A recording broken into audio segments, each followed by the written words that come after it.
Welcome to today's Explainer. We're going to be unpacking a very specific faith-based framework for finding happiness in modern romantic relationships.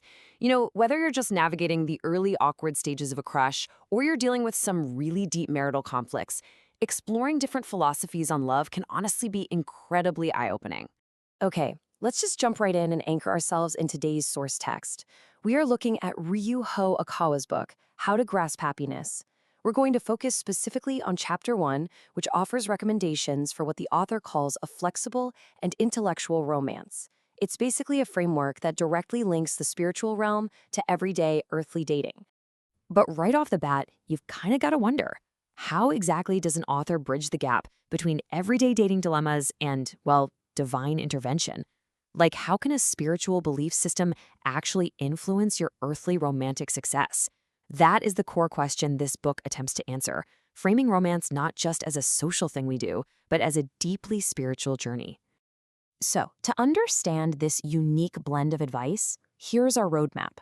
We'll look at guardian spirits and ideal love, honest communication, understanding infidelity, the problem with cohabitation, and finally, stepping away from affairs. All right, part 1, guardian spirits and ideal love. The initial search for a partner. So, according to the text, finding that ideal man isn't just about endlessly swiping on dating apps or, going to the right parties. It actually relies heavily on the spiritual mechanics of your guardian spirit. The author defines this as an unseen spiritual entity attached to every single individual. The idea here is that instead of just looking for a partner yourself, your guardian spirit can basically communicate with the guardian spirit of your ideal match. Completely behind the scenes. It's like a cosmic matchmaker. To leverage those unseen spiritual forces, the author lays out a very specific 3-step process. First, you've got to cultivate a strong, believing heart. Second, actively pray to your guardian spirit every single day. And third, by doing this, the text says you will receive the divinely orchestrated chance to meet your ideal match. So it essentially turns the passive hope of finding love into this highly active, daily spiritual practice. Moving right along to part 2, honest communication in romance, overcoming those initial relationship hurdles.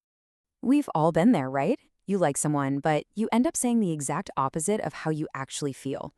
Well, the text diagnoses this inability to be honest as a habit of self-defense. You're basically trying to protect yourself.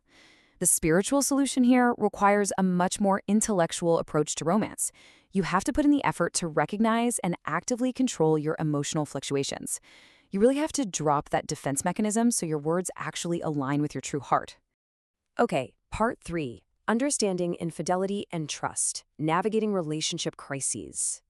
Now, this is a pretty traditional perspective. The author uses the concept of a male hunting instinct to explain why men might stray or lose interest over time. The text explicitly states, and I quote, "Men have a hunting instinct, and the reality is they prefer to chase rather than be chased." This foundational assumption is absolutely crucial because it heavily dictates the advice the book gives to women on how to manage marital crises. So instead of modern interventions you might expect today, like couples therapy or an immediate separation, the text suggests that a wife's overt suspicion can sometimes actually trigger a man's infidelity. Because of that, the book mandates cultivating long-term tolerance and choosing to trust your husband in the grand scheme of things. The advice is literally to treat the crisis like you're weathering a passing storm. You endure the rough weather with the belief that it will eventually blow over if you just remain steadfast. Next up, part 4. The problem with cohabitation, the spiritual view on living together. In this particular framework, living together prior to tying the knot, it's basically seen as lacking divine favor. The author posits that true responsibility for another person, and really for the relationship itself, is only taken through the formal, spiritual, and social container of marriage. Anything less than that is viewed by the author as an evasion of true commitment. And finally, part 5, stepping away from affairs, resolving toxic triangles. If you find yourself stuck in a doomed romance, like, say, an affair with a married superior at work, the text offers a very decisive exit strategy. It says one must have the grace to draw a conclusion quickly and step away to avoid making one's future unhappy. The author advises trusting the flow of destiny here. You have to believe that closing one toxic door gracefully is exactly what allows the divine to open another one for you. Lingering in a harmful love triangle is only going to compromise your own long-term spiritual and earthly happiness. So, as we wrap up this explainer, I want to leave you with something to chew on. In an age of incredibly complex modern dating, how does understanding traditional and faith-based relationship frameworks alter your perspective on romance?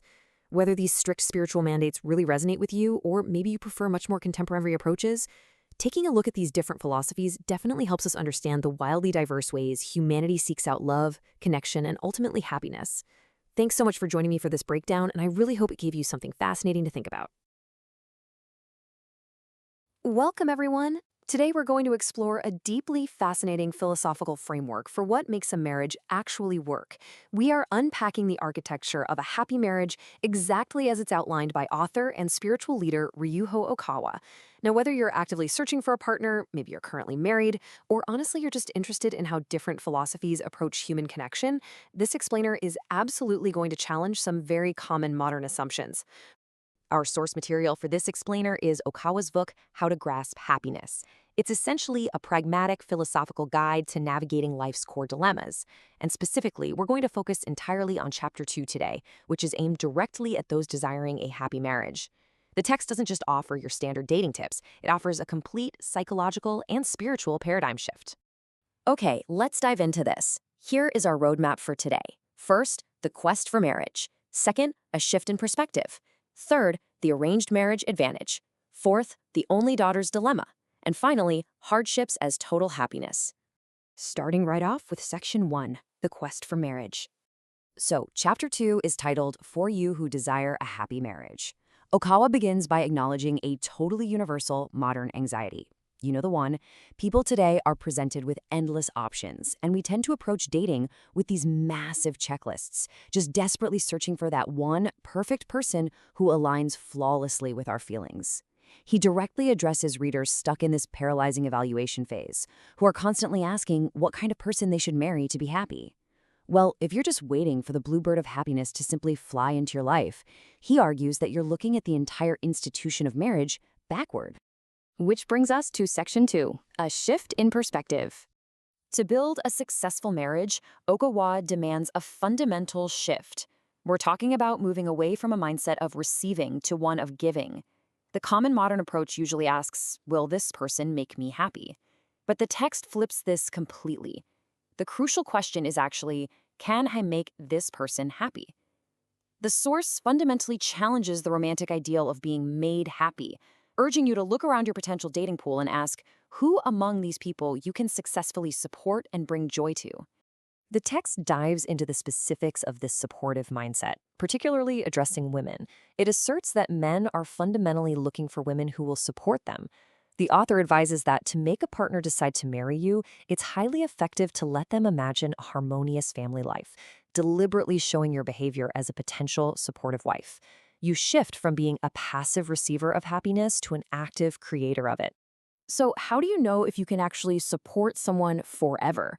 The author suggests a really interesting mental exercise, projecting the relationship across 4 distinct timeframes.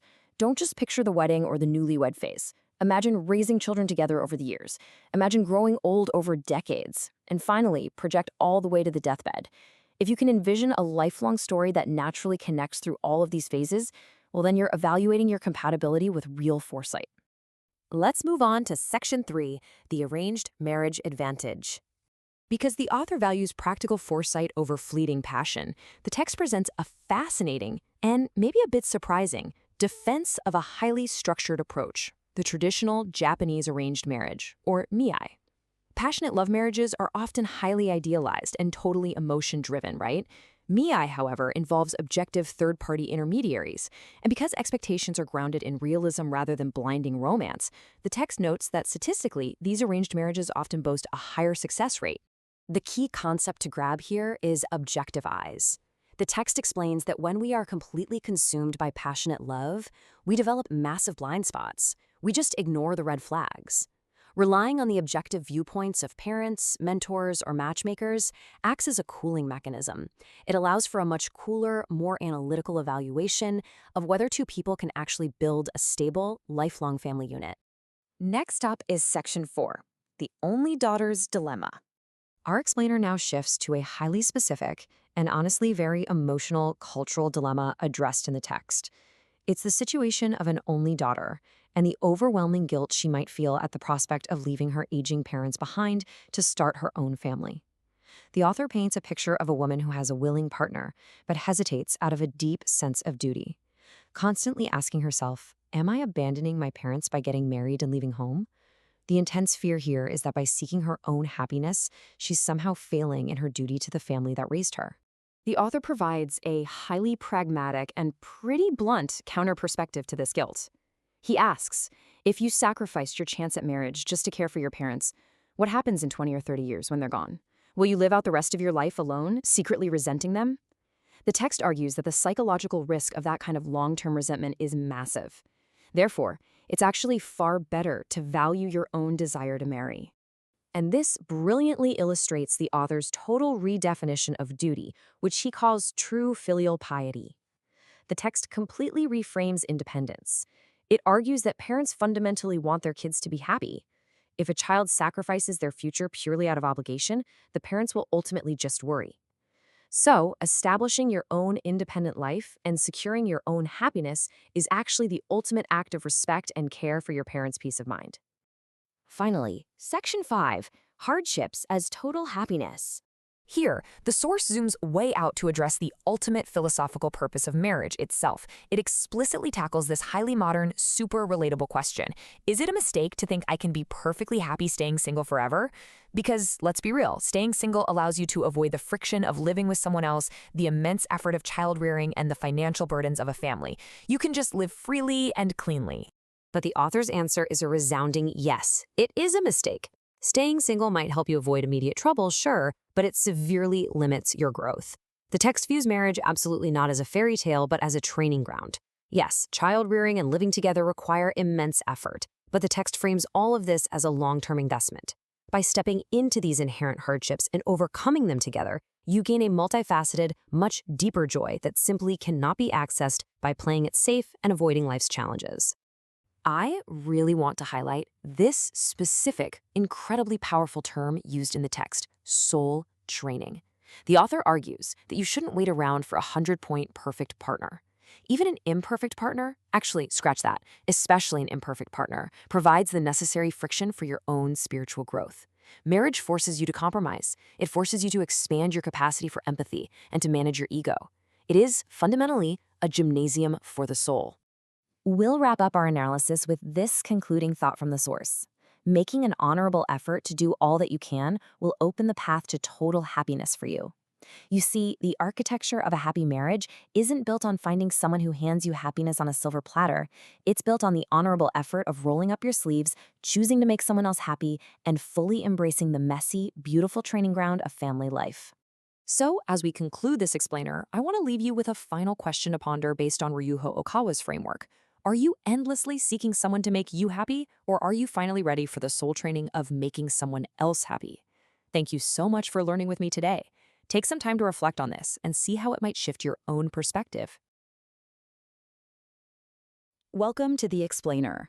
You know, if there's one universal truth we can probably all agree on, it's that family life, it's just inherently filled with friction. Whether it's a minor disagreement over who left the lights on, the daily stress of budgeting, or even profound life-altering grief, the family unit is definitely where our patience and resilience get tested the most. Today, we're going to explore a fascinating framework that takes these everyday, sometimes deeply painful household problems and gives them a really unique spiritual reframing. To do this, we're going to dive right into our source material for today, which is a book called How to Grasp Happiness by Ryuho Okawa.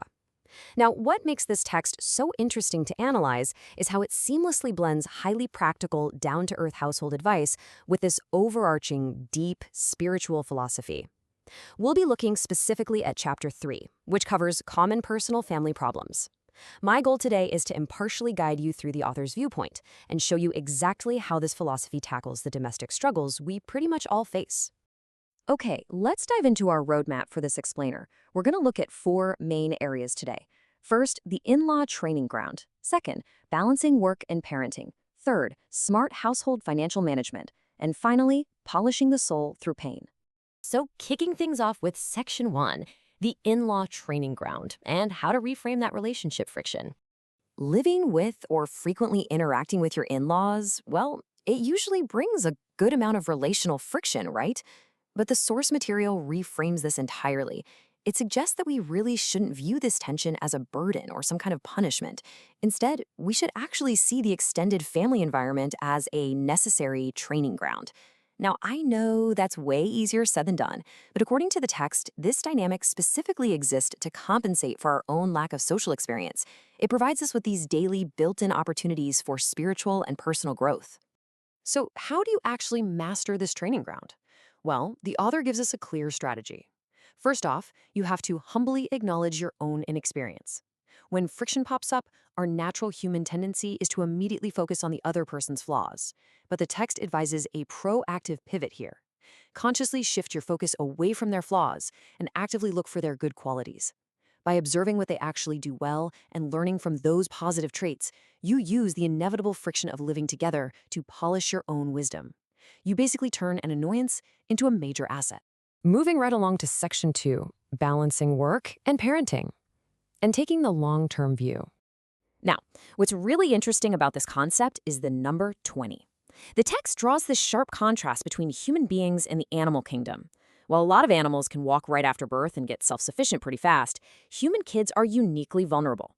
The author points out that it takes a human child a full 20 years to truly become an independent adult. Understanding that massive 2-decade timeline is completely foundational to the text's view on parenting. Because of this 20-year developmental window, the source introduces a vital comparison between a work-centric perspective and a child-centric perspective. The text strongly advises that parents really must adopt a child-centric perspective during these crucial years. While careers are obviously important, the philosophy presented here argues that the fundamental needs of a developing human being just require significant sacrifice of time and focus from the parents, moving away from purely career-driven goals. To actually implement this child-centric view, the author outlines some very specific practical steps. First, parents are encouraged to rigorously evaluate if a single income can cover the family's basic living expenses. If it can, the text suggests that taking a leave of absence from work during those really intensive child-rearing years is a huge benefit. But, the author's realistic. If dual incomes are strictly necessary just to cover rent and put food on the table, then parents must secure highly reliable help or daycare. The golden rule here is to absolutely always prioritize the stability of the child's environment above everything else. Okay, pivoting now to Section 3, smart household financial management, which is really the secret to stability. And this brilliantly illustrates the core financial philosophy laid out in the source material. It's incredibly straightforward, but man, it requires immense discipline. The ideal allocation looks like this. All of your daily living expenses must fit strictly within your regular monthly salary. So what happens to those seasonal bonuses we all love to spend? Actually, according to the text, 100% of them should go directly into savings, no exceptions. You never dip into your bonuses to cover a lifestyle that you just can't afford on your base salary. The text really emphasizes that being a good household manager, meaning someone who can tighten the purse strings, cut unnecessary expenses, and completely avoid running a deficit, is an absolutely crucial talent. The author frames this not just as, boring accounting, but as a virtue. It's the key to future success and stability for the whole family. Financial discipline, in this view, is literally an act of foresight and deep care for your loved ones. Finally, we reach Section 4, polishing the soul through pain. This is the ultimate test. So, beyond the day-to-day budgeting and daily schedules, families inevitably face much heavier, darker challenges. I want you to reflect on this for a second. How do we process devastating events, like a severe illness or a miscarriage, that just seem to have absolutely no silver lining?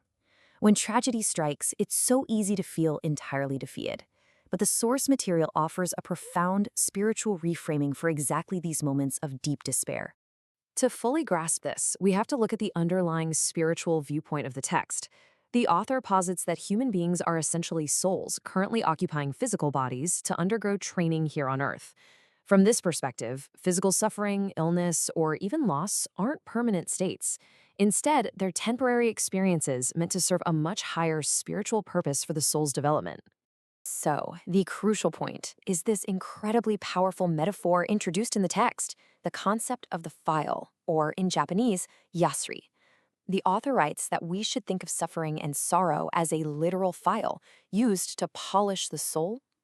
Just like a metal file violently scrapes away rough edges to reveal this brilliant shine underneath. Painful events scrape away our ego and our spiritual impurities. It is agonizing in the moment, for sure, but the ultimate result is a beautifully polished soul. The text applies this directly to tragedies, things like nursing a chronically sick family member or enduring a miscarriage. Rather than seeing these simply as horrible misfortunes that keep you trapped in sadness and stuck in the past, they are framed as profound opportunities. They are chances to learn true, selfless, unconditional love. By enduring the painful friction of the file, you are fulfilling a deep spiritual task. You look to the polish, not the pain. Let's bring all of this together. We've seen how this explainer ties the incredibly mundane practicalities of daily life together with the absolute most profound realities of human grief. Interacting with your in-laws, that builds your social wisdom. Raising a child demands 2 decades of selfless dedication. Sticking to a strict budget builds vital practical discipline. And ultimately, those unavoidable hardships and illnesses serve as the file that polishes the soul. It all acts as one cohesive, comprehensive training ground. I want to leave you with this thought to chew on. Whether you completely align with the spiritual philosophy of Ryuho Okawa or not, you have to admit the framework is undeniably thought-provoking. So consider your own life right now. Look at the friction you're experiencing today. What is your current family challenge trying to teach your soul? Thank you so much for joining me on this explainer, and I really hope this fresh perspective gives you a brand new tool for navigating your own family journey. Let's dive right into today's explainer. We're unpacking Chapter 4 of Ryuho Okawa's book and focusing entirely on the really specific advice it gives to career women trying to navigate modern life. We're going to look closely at exactly how the author views the balancing act of home, romance, and climbing that corporate ladder. So the source text we're looking at frames itself as a guide to true happiness. It presents a very traditional lens on how women can overcome life's hurdles. And the core philosophy here, well, it's not about protesting or waiting for the world around you to change. It's actually all about achieving deep internal transformation to conquer your circumstances. To break this down, we're going to hit 4 main areas today: work, marriage, and balance, city rabbits versus rural turtles, the vulnerability solution, and finally, navigating workplace dynamics. Let's get to it. First up is work, marriage, and balance, or what we can call the domestic dilemma. The text jumps right into a massive, very modern question. How do women balance the relentless demands of chores, raising kids, and a full-time career? It totally acknowledges the heavy burden placed on working women trying to keep all those plates spinning. But its solution completely pivots away from demanding any kind of external, systemic change. Yeah, the advice here is pretty stark. Rather than waiting for society to shift or, demanding a 50-50 chore split right off the bat, the author suggests women should overcome these hurdles through their own steady efforts. The idea is to conquer your own internal weaknesses first. By becoming what the text calls a well-made woman, the author argues that she'll naturally secure the long-term cooperation and respect of her husband, rather than having to force it. All right, moving on to Section 2. City rabbits versus rural turtles, and how they adapt to life and marriage. The author uses a really vivid animal metaphor here. On one hand, you have the fast-paced city woman, the rabbit. They're adaptable, sophisticated, and get a lot of praise before marriage. But the text claims they often struggle when faced with the daily, unglamorous reality of domestic life. On the flip side, you have the rural woman, the turtle. They might feel a bit awkward in the city at first, but the author argues that by deeply valuing their innocence and making steady, step-by-step efforts, these turtles actually end up being the true winners in the marathon of life and marriage. Now let's look at Section 3, the vulnerability solution and why capable women stay single. The book shifts to romance here and asks a big question about a specific group. Why do highly educated, incredibly capable women often find themselves unable to get married? The author notes that because these women have financial independence and multiple life paths, they obviously aren't forced to marry to survive. But if they do want to marry and find themselves chronically single, the text argues it isn't a lack of options. It's actually a behavioral gap. And the book's prescribed solution? Basically, strategic vulnerability. The text suggests that throwing off an aura of total perfection and self-sufficiency can actually push potential partners away. So, the advice is to intentionally practice showing vulnerability. By letting your guard down, showing raw emotion, and consciously creating a gap, a little space where you aren't perfectly put together, you make men feel needed. It's literally about stepping back to let someone else step in and help. Finally, let's hit Section 4, Navigating Workplace Dynamics, specifically looking at office politics and promotions. The source material identifies a couple of major hurdles here. The first happens when a highly capable woman gets stellar reviews from her boss for her incredible output, but simultaneously finds herself totally alienated by her peers. The text diagnoses this coworker friction as stemming from jealousy, sure, but also from the coworkers genuinely feeling judged or looked down upon by the high achiever.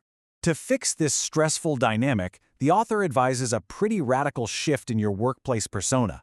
Instead of maintaining a mindset of competitive superiority, the text urges women to pivot toward a mindset of giving love. The direct advice is to adopt a caring, almost sisterly or maternal disposition towards your coworkers. By genuinely looking out for your colleagues instead of just competing with them, this nurturing approach is supposed to completely dissolve that office jealousy. The second workplace issue is what we can call the promotion trap. Ever wonder why someone's amazing performance reviews suddenly drop off a cliff right after they get made a manager? Well, the text explains this happens because the whole nature of the job has completely changed. You're no longer just a player whose success depends on your own personal output. Your new primary job is evaluating and training your subordinates. The author notes that many women who are star individual contributors really struggle here, and says the best way out is to deliberately learn this new skill set by closely observing seasoned managers. So that leaves us with a massive, highly provocative thought to wrap up today's explainer. There's a huge, undeniable tension here. We've got the modern push for broad societal shifts, like demanding systemic workplace equality and shared domestic labor, pitted right against this author's absolute advocacy for deep, internal self-reliance and personal adaptation. Based on the framework we just unpacked, where do you think the true balance lies? It's a fascinating question, and one that definitely invites a lot more thought. Thanks for hanging out with me for this explainer, and I'll catch you next time. Well, we're all pretty familiar with the headlines, right? Declining birth rates, aging populations, shrinking societies. Usually, we're quick to blame economics or maybe work-life balance. But what if we looked at this through a completely different, almost purely metaphysical lens? Today's explainer explores a totally unique, highly spiritual perspective on family. We're going to dive into a fascinating breakdown of why having children might not just be biology, but actually a profound spiritual journey. Our explainer today is based on excerpts from a book called How to Grasp Happiness, specifically focusing on Chapter 5, which posits that raising children is a wonderful, even sacred duty. Now, right off the bat, I want to be absolutely clear about something. The author presents some very specific metaphysical and sociological perspectives here. My goal today isn't to take a side or tell you what to believe. We're just here to objectively unpack these concepts for you. We're going to explore the text's claims about reincarnation, karma, gender roles, and how the author literally ties these spiritual ideas directly to today's low birth rate. Okay, let's dive into this. Here is our roadmap for the explainer. We'll be covering souls and spiritual bonds, hidden obstacles to childbirth, the family as a microcosm of society, motherhood and societal vitality, and finally, true gifted education. Section 1. Souls and spiritual bonds. According to the text, we need to completely shift our perspective away from mere biology. So the author introduces this concept of a soul plan. And the premise here is actually pretty fascinating. It suggests that a child is not just a blank slate created from scratch by their parents. Instead, children are already fully formed independent souls living in the spiritual realm. And get this, according to the text, these souls actually choose their parents. Yeah, they come down to earth specifically for what the author calls soul training and spiritual growth. So the family home? It's basically a training ground that the soul has actively selected for its own evolution. Which leads us directly to a crucial quote from the source. Children are independent souls. They are not the property of their parents. Because these souls are on their own predetermined journey, the author argues that parents really need to let go of this idea of ownership. You aren't molding a piece of property. Instead, you're taking on the role of a spiritual guide for a soul that's been entrusted to your care. The text absolutely insists that parents must step up and take responsibility as spiritual educators. Section 2. Hidden obstacles to childbirth. So why exactly are so many people struggling to have children today? Well, the text frames this as both a physical and a spiritual crisis. The source divides these obstacles up quite distinctly. On the physical side of things, the author points a finger straight at media-driven beauty standards and extreme dieting. The argument here is that this kind of physiological stress just makes conception physically harder, and that maintaining a natural body weight is simply more conducive to bearing children. But then, the text goes incredibly deep into the spiritual side. The author posits that past life karma creates these unseen roadblocks. Furthermore, the text makes a highly specific and very traditional claim regarding abortions. It argues that these severely disrupt the spiritual reincarnation system. According to this view, scheduled souls are essentially sent back to the spiritual realm, which creates a massive backlog in unfulfilled pre-birth agreements. And the author points to this as a hidden metaphysical reason behind our declining birth rates and the rise in unmarried adults. Section 3. The microcosm of society. Now, moving away from the purely metaphysical, the text shifts over to a highly practical, structural ideal for the family unit. And that ideal revolves around this number right here, 2. The author enthusiastically advocates that families should really aim to have a minimum of 2 children, ideally a boy and a girl. Now, the text definitely acknowledges the very real modern economic pressures we all know about, like the crazy high cost of apartments and the total lack of space in big cities. But it insists that overcoming these hurdles to have at least 2 children is absolutely vital for a child's development. And this brilliantly illustrates the author's core metaphor that a multi-child home essentially acts as a microcosm of society. Think about it. When you have siblings, especially of different genders, the text argues it naturally fosters critical social skills. It teaches adaptability, mostly because, well, you have to share space. It encourages what the author calls friendly rivalry, which pushes children to grow and improve through healthy competition. And importantly, within traditional structures, it instills the order of seniority, basically learning how to interact with people who are older and younger than you. A single child, the text warns, kind of misses out on this built-in societal training ground. Section 4. Motherhood and societal vitality. So how do these individual families actually impact the entire nation? Well, the text offers a highly traditional remedy to our macro-level demographic crisis. The author argues that societal vitality fundamentally depends on women embracing what the text describes as a noble mission. The source posits that modern society has encouraged young women to abandon the absolutely crucial role of raising children in favor of focusing on their careers. Now, while the author does acknowledge that a small percentage of women are truly meant for the corporate world, the text makes the very traditional argument that for the vast majority, their absolute highest calling is to create and nurture the next generation. According to this framework, a society can only really maintain its energy and its future if this specific mission is completely prioritized. Section 5. True Gifted Education. Okay, so once these souls are actually born, how should they be taught? Well, the author offers a really sharp critique of our current academic system. Now, what's really interesting about this slide is the clear dichotomy the author creates here. On one side, we have standard education. We're talking cram schools, endless exam prep, just memorizing facts. The text argues this only leads to superficial self-satisfaction for the student and, parental pride for the parents. But look over on the other side at true gifted education. This isn't about passing a math test. It's entirely focused on character building and what the author calls moral education. The ultimate goal, according to the source, isn't to create someone who is just book smart, but to actually raise virtuous individuals who possess the moral compass required to actively contribute to and eventually lead society in a positive direction. To achieve this, the text leans heavily on a traditional proverb: the soul of a 3-year-old lasts until 100. Basically, the author argues that this kind of emotional and moral education absolutely cannot wait until high school. It has to begin incredibly early, like right during the toddler years. Because the child is an independent soul, their moral foundation is being set almost immediately. If you miss this window, the text warns, literally all the academic cramming in the world is not going to make up for a lack of deeply instilled virtue. So what does this all mean? The crucial point is that this source material offers a radically different way to look at population decline. It takes concepts like past life karma, pre-birth soul plans, and highly traditional gender and family roles and blends them into a holistic explanation for exactly why societies are shrinking and what should be done about it. It moves the conversation completely away from things like tax incentives and places it firmly into the realm of the spiritual. Which leaves us with a totally fascinating final thought. How do traditional and spiritual philosophies actually intersect with our modern demographic crises? Regardless of where you might stand on the metaphysical claims, it for sure challenges us to think about the deeply ingrained cultural and spiritual values that ultimately shape our future. Thank you so much for joining me on this explainer, and keep questioning the deeper layers behind those daily headlines. Welcome to today's explainer. We are jumping straight into a really specific, highly traditional worldview today, presented in the book How to Grasp Happiness. We're going to focus entirely on Chapter 6, which is titled A Believing Heart Grasps Happiness. Now, our goal here isn't to take sides or endorse anything, but just to impartially unpack exactly how the author connects modern societal shifts, like women entering the workplace, to some pretty deep spiritual conclusions. Let's dive in and see what the text actually has to say. So, to really understand this perspective, we have to start with a massive, fundamental question. Why do career successes sometimes leave us feeling, well, spiritually empty? The text positions this as the ultimate modern dilemma for women. Doing everything right on paper, checking all the secular boxes, and yet still sitting there wondering, is this truly all there is?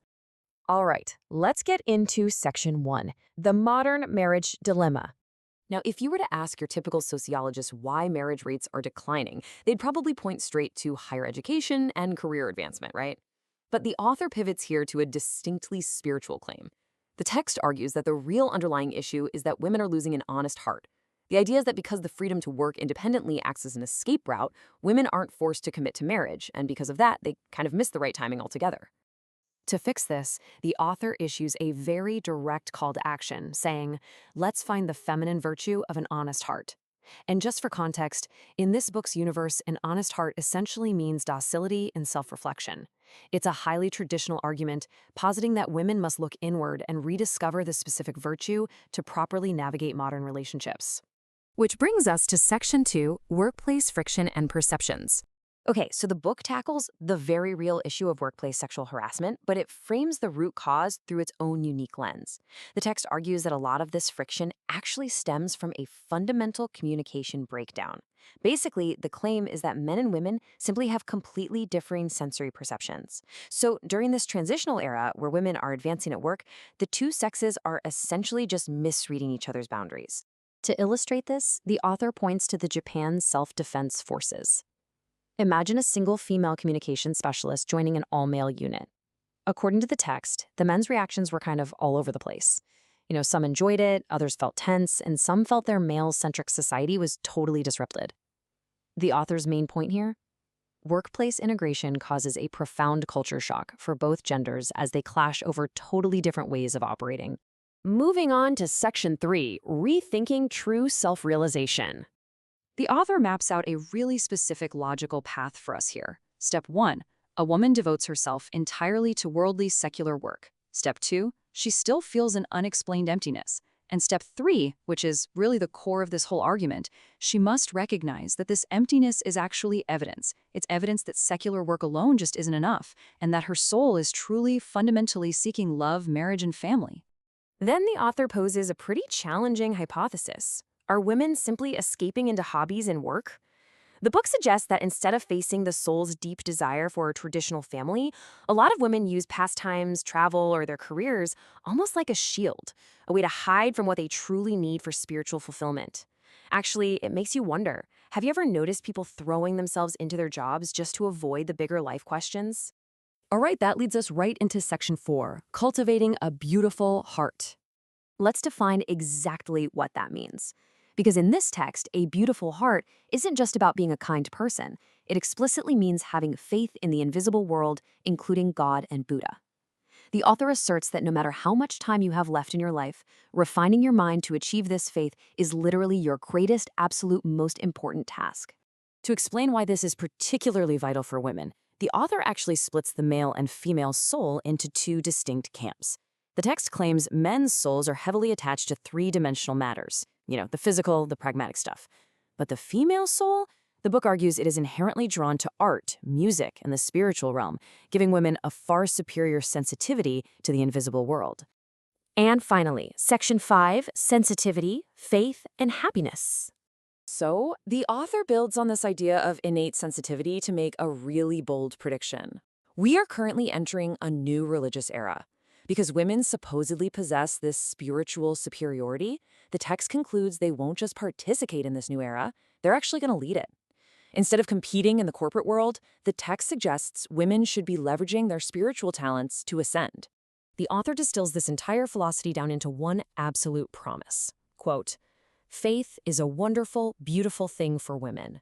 Through those two characters, the whole world is given. The argument here is total. Embrace spiritual belief, and every single other desire and need will be fulfilled.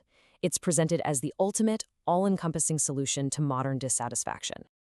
And that brings us to our final takeaway. According to the source material we've unpacked today, the absolute premise of religion and the ultimate key to grasping true happiness is a heart that explicitly believes in the invisible world. It's a provocative, deeply traditional perspective that asks us to totally redefine what success looks like.